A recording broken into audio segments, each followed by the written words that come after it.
Stormy September is coming. Now, September has traditionally been a terrible month for traders and risks being even harder to navigate in 2024 given lingering questions about the Federal Reserve's anticipated interest rate cut.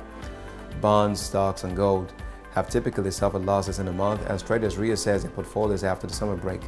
The S&P 500 index and the Dow Jones Industrial Average have had their biggest percentage losses since 1950 in the month of September. Bonds have slid in 8 of the last 10 Septembers, while bullion has dropped every time since 2017. Investors may need to prepare for stormy weather this time, facing uncertainties including a crucial U.S. job report, seen key to the magnitude and frequency of the Fed's future interest rate cut. Now, stocks trading near records and Treasury enjoying their longest monthly winning streak in 3 years look vulnerable to data shocks or surprises from a tight U.S. presidential race. Fall comes with falls, especially with the market pricing in so much for Fed cuts and people chasing the Goldilocks scenario out there, said Vishnu Varathan, head of economics and strategy at Mizuho Bank in Singapore.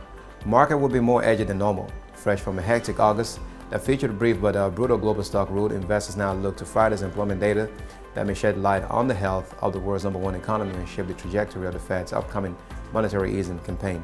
With a hefty 4/4 point rate cuts currently priced in by the end of the year, there's a heightened risk for wild market swing if the Fed sounds less dovish than expected at its meeting that concludes on September 18. September seasonality has a checkered record with risk off, not uncommon, and in election years more dramatic. Bob Savage, head of markets strategy and insight at BNY, wrote in a note, there is a sense that the U.S. jobs report ahead will determine the course for the rest of the year. The S&P 500 has fallen in each of the last 4 Septembers, and this time the non-farm payrolls data may carry added weight for U.S. stocks. The market is currently driven by a few mega-cap tech stocks, making it vulnerable to significant drawdowns if these stocks falter, said Manish Bhargava, Chief Executive Officer at Straight Investment Management in Singapore. Any surprise could lead to a rapid unwinding of leverage positions. Another source of volatility is Vice President Kamala Harris and former President Donald Trump's first TV debate next week, an event considered pivotal to the momentum of the campaign as the election enters its final stretch.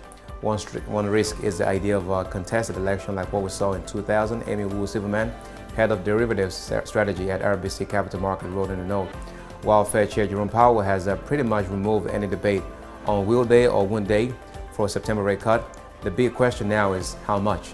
Given the high stakes, strategists say caution will be key to navigate markets. Hedging has been looking cheap for quite a while, according to RBC Capital Markets, while LPL Financial sees opportunity in the U.S. communication services, energy, and healthcare stocks. For the current equity market trajectory to remain intact, growth and easy policy will be required, according to BNY. So buckle up and ensure extra protection is in place, said Hebe Chen, an analyst at IG Market Limited.